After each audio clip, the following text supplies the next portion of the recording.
It was ridiculous how scars could tell more truth than words.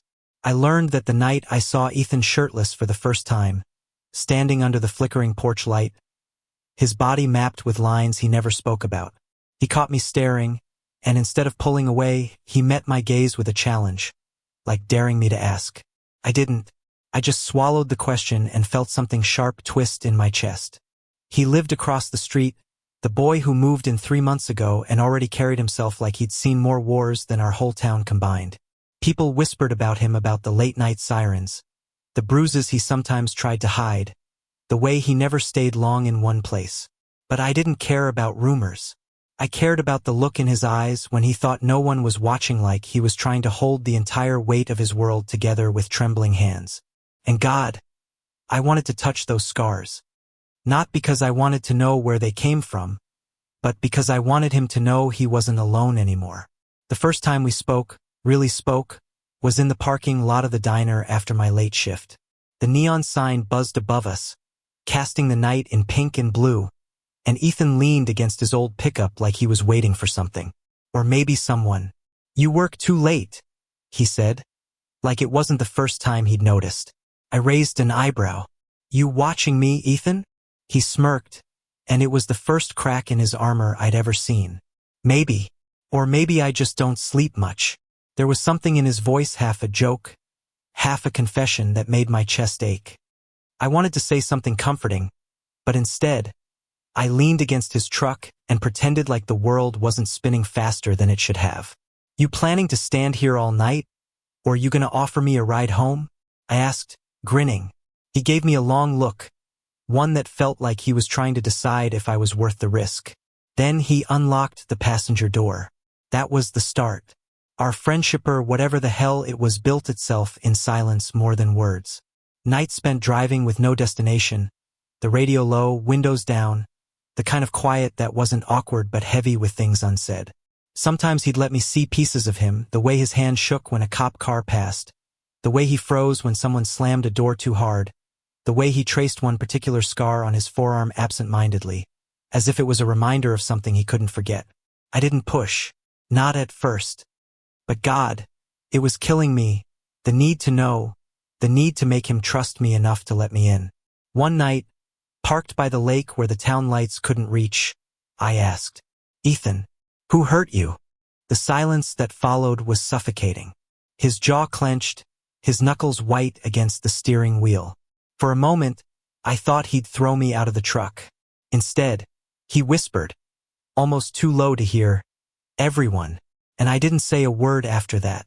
I just reached over and placed my hand on top of his. He flinched at first, then let it happen. His skin was cold, but under my palm, his pulse raced like a storm. The thing about small towns is nothing stays secret for long. By the time people noticed Ethan and I were inseparable, the whispers turned into open stares. My father, the sheriff, wasn't subtle about his disapproval. "You don't know where that boy came from?" he warned one night, slamming his beer bottle on the counter. "You don't know what kind of trouble he's bringing with him." "Maybe I don't," I shot back, "but I know what kind of pain he's already carrying." That didn't go over well. My dad's silence was worse than yelling, a cold wall that told me I was on my own. But I didn't care. I'd never cared less about what people thought, because Ethan wasn't just some broken boy I was trying to fix. He was the one who made me feel alive in a way no one else ever had. One night, after another fight with my dad, I showed up at Ethan's place with tears in my eyes and anger in my chest. He opened the door, shirtless again, scars catching the moonlight. I couldn't help it. I reached out and touched one, my fingers brushing along the jagged line across his ribs. He froze, every muscle tense. "I shouldn't," he started, but his voice cracked. "Please," I whispered. "Let me." It wasn't about lust. Not then. It was about connection, about proving to him that his scars didn't scare me, that I could handle his darkness, that I wanted all of him, even the pieces he thought were unlovable. When he finally leaned his forehead against mine, breathing like he was holding back tears, I knew I was falling, and I wasn't sure if it would save me or destroy me. That was before the night everything shattered.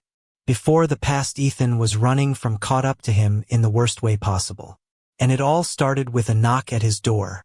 The knock at Ethan's door wasn't just a sound, it was a warning.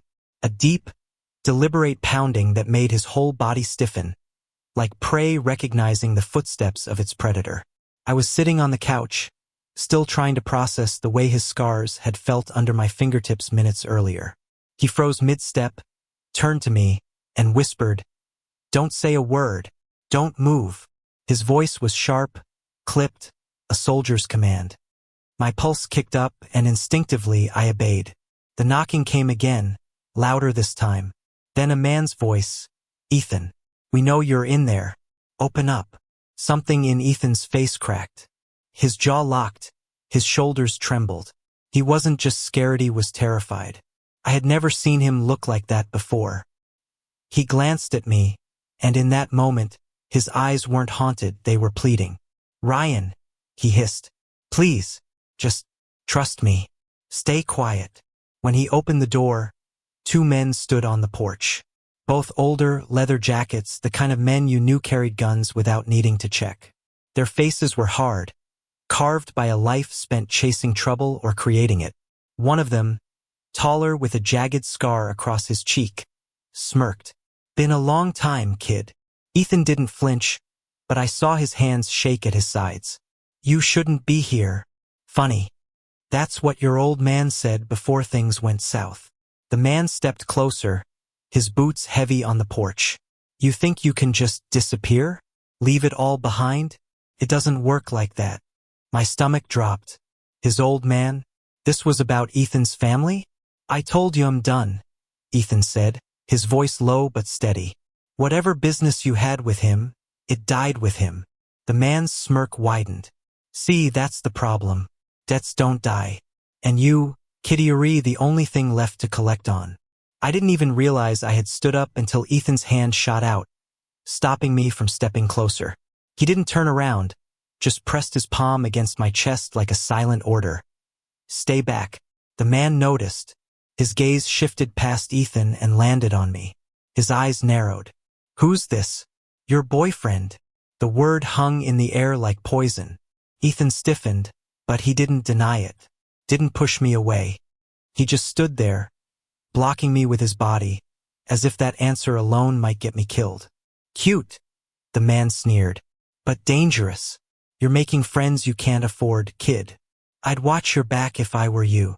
Then, as casually as if they'd dropped off a package, the men turned and left. Their boots echoed down the steps, across the dirt road, fading into the night. But the silence they left behind was louder than any threat. The door shut, and Ethan collapsed against it, sliding down until he was sitting on the floor, his head buried in his hands. I stood there, my heart hammering, trying to make sense of what had just happened. "Ethan, who were they?" His voice was muffled but raw. "People I thought I escaped." "From your father?" I asked softly. The way his shoulders tensed told me I'd hit the truth. I crouched in front of him, my hands on his knees. "Ethan, talk to me. Please." He lifted his head, and his eyes met mine, eyes full of pain so heavy I almost couldn't breathe. "You don't understand. My dad, he wasn't just some drunk or some guy with a temper. He was into things. Bad things. Things that got people hurt. And I was part of it, whether I wanted to be or not." I swallowed hard. "The scars." He nodded, his voice breaking. "Every one of them is a reminder of what he made me do, of what they did to me when I tried to fight back. I thought when he died I was free. But debts don't die, Ryan. They just get passed on. And now they're looking at me." The weight of it crushed me. He wasn't just a boy with secrets. He was a boy running from a past that wanted to consume him. And I loved him. God help me, I loved him. After that night, everything changed. We weren't just two boys stealing quiet moments by the lake or brushing hands in the dark anymore. We were two boys with shadows chasing us, waiting for the right moment to strike. Ethan tried to push me away. He stopped answering my calls, avoided me at the diner, drove past my house without stopping. But it didn't work. I knew him too well. I knew the walls he was building were made of fear, not rejection. so I pushed back. One night, I caught him at the gas station, filling up his truck. He froze when he saw me, then cursed under his breath. "Ryan, you shouldn't be here." "Too bad," I snapped, stepping in front of his door so he couldn't leave. "You don't get to shut me out." His jaw clenched. "It's not safe." "Then let me be unsafe with you." My voice cracked, but I didn't care. "I don't care about the men at your door, or your father, or your past. Care about you. Don't you get it? I'm not leaving." His eyes searched mine, wild and desperate, as if trying to find a reason to believe me. Finally, his shoulders sagged, and he whispered, "You're gonna regret this." I stepped closer, so close I could feel the heat of his body, the tension in his chest. "The only thing I'd regret is walking away." And before he could stop me, I kissed him. It wasn't soft or sweet. It was rough, desperate, the kind of kiss that tasted like fear and longing and 1,000 words we couldn't say. His hands gripped my shirt, pulling me closer, like he was afraid I'd vanish if he let go. When we finally broke apart, breathing hard, his forehead rested against mine. "You're insane," he whispered. "Yeah," I said, smiling through my tears. "But so are you." That night, for the first time, Ethan let me see all of him. Every scar, every bruise, every broken piece he thought was too ugly to share. We lay on his bed, our bodies tangled, his chest pressed against my back. His breath was warm against my neck, his heartbeat steady against my spine. For once, he didn't hide. He didn't pretend. He just existed and let me exist with him. "I don't know how this ends," he murmured in the dark, "but it doesn't end well." I turned, cupping his face in my hands, forcing him to look at me. "Then let's make sure it doesn't end at all." He didn't answer, but he kissed me again, and for that moment, it was enough. But the universe has a cruel way of reminding you that moments don't last. Because a week later, Ethan disappeared. The first 24 hours without Ethan were torture. I called, I texted, I even drove past his place 3 times, but the house was empty. The truck was gone. No note, no explanation. At first, I told myself he just needed space. Maybe the kiss scared him. Maybe I'd pushed too hard, too fast. But by the second night, panic ate away at me. This wasn't him. He'd never vanish without a word unless something was wrong. And I knew exactly who to blame. I went to the only person who might know something, my father. He was sitting at the kitchen table, reading the paper, a half-empty beer sweating on the wood beside him. The sight of him so calm, so normal lit a fuse inside me. "Where is he?" I demanded. My dad didn't even look up. "Good evening to you too, son. Don't play dumb with me." My voice shook, not from fear but from rage. "Ethan's gone. Did you have something to do with it?" That got his attention. His eyes, cold and sharp, flicked up to mine. "You think I'd waste my time chasing after that boy? You've hated him since the day he moved here." I shot back. "You said he was trouble, and now he's gone." He leaned back in his chair, studying me like I was some puzzle he couldn't quite solve. "If he's gone, maybe he finally realized you can't run from who you are. Maybe he's back where he belongs." The implication slammed into me like a punch. "You knew," I whispered. "You knew who his father was." My dad's jaw tightened. Everyone in law enforcement knew. That man was a cancer in this county. Drugs, guns, you name it. He passed the rot down to his son. No, my hands curled into fists. Ethan's not like him. She's better. He's trying. My dad shook his head. "Boys like him don't get free, Ryan. They get buried." The room spun. My father's words weren't just cruel, they were a death sentence. And I refused to let them be true. I grabbed my keys and stormed out before he could stop me. The search started with desperation and ended with obsession. I went everywhere Ethan and I had been together. The lake, the diner, the back roads we used to drive down with the windows open. Nothing. By the 3rd day, I was running on fumes, surviving on gas station coffee and adrenaline. The whispers in town didn't help. People had noticed his absence. Some said he'd skipped out just like they expected. Others said he'd been taken. I didn't care what they thought. I knew Ethan. He hadn't left me. He couldn't have. Then, finally, a lead. At the edge of town, near the abandoned rail yard, I spotted his truck. It was parked haphazardly, like he'd stopped in a hurry. The driver's side door was ajar.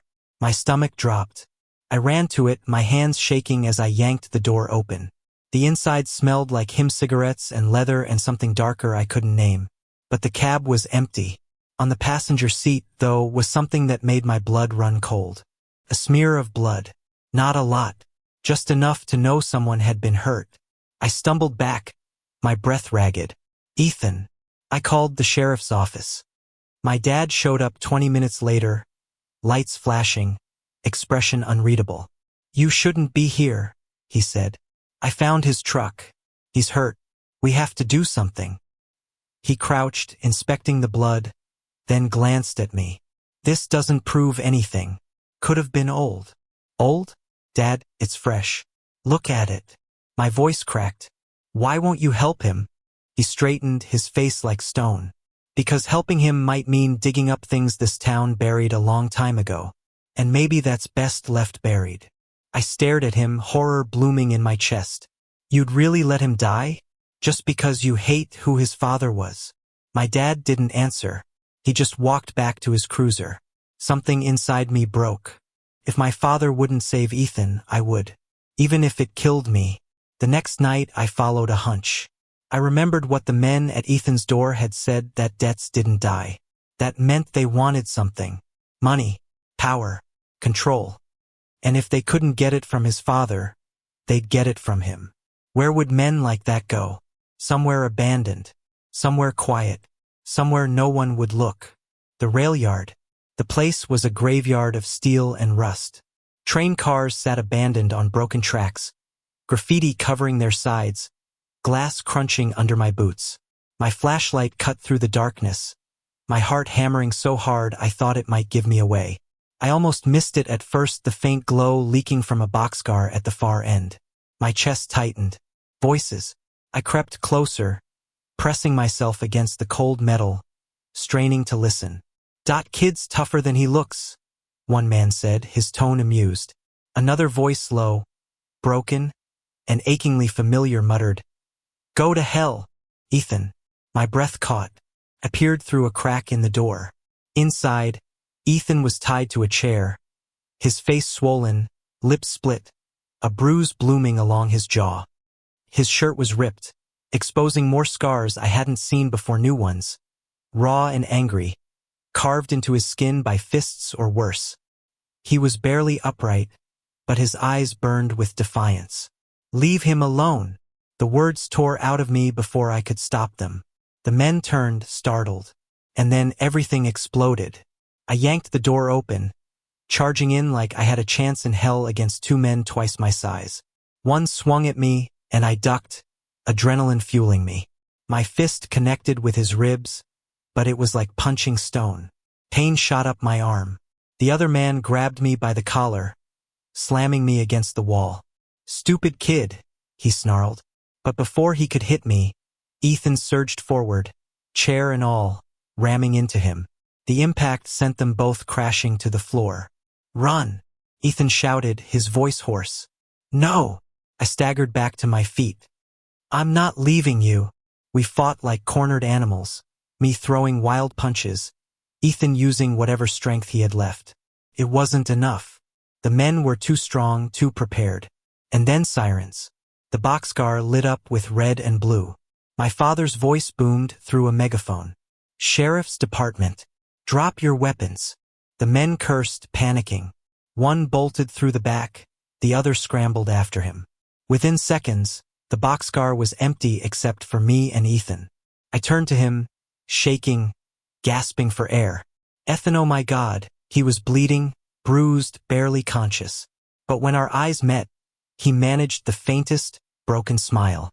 "You came for me," he whispered. "Of course I did." I choked, untying his hands. "I'd always come for you."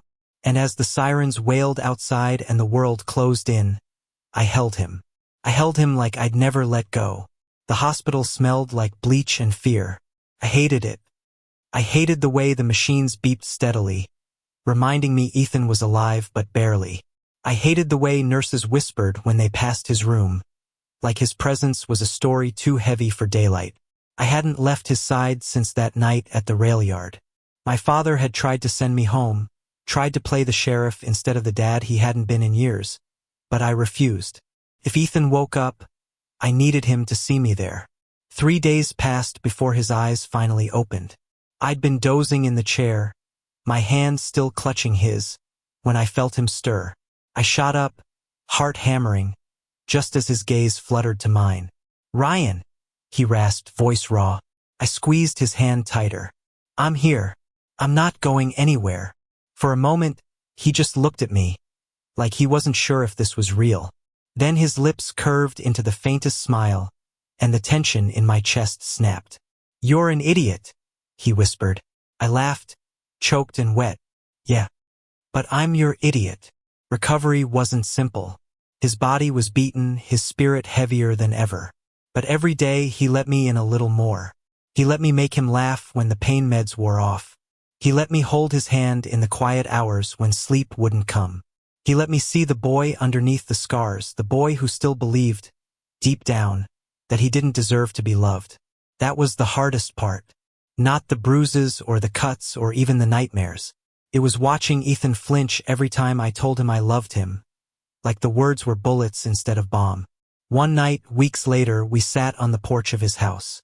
The sky was velvet black, stars scattered across it like broken glass. He wore a hoodie despite the heat, tugging the sleeves down over his wrists. "You should go," he said suddenly, staring at the yard instead of me. My stomach dropped. "What? You don't need this, Ryan. You don't need me. You've got college, a future. I've got scars, secrets, ghosts that never stop following me. You'll get tired of it. Tired of me." I stood, my chest burning, and pulled his hands from his sleeves, forcing him to look at me. The moonlight caught the lines on his skin, the story he couldn't stop carrying. "Ethan," I said, my voice steady, "I don't love you in spite of your scars. I love you with them, because they mean you survived. They mean you're still here, and I'm not going anywhere." His eyes glistened, and for once he didn't look away. He leaned forward, pressing his forehead to mine, and whispered, "I don't know how to be loved.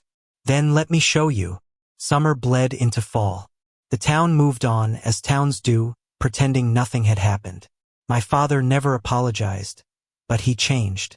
Quietly, he stopped slamming beers at the kitchen table. He asked about Ethan not kindly but curiously, and when I told him Ethan was staying with me some nights, he didn't argue. That was his way of saying he was trying. Ethan too changed. Slowly, he laughed more. He let me drive his truck sometimes, even though he hated being a passenger. He kissed me without fear of who might be watching. The nightmares still came. The scars never faded. But one night, curled up together in his bed, he said the words I'd been waiting for. "I love you, Ryan."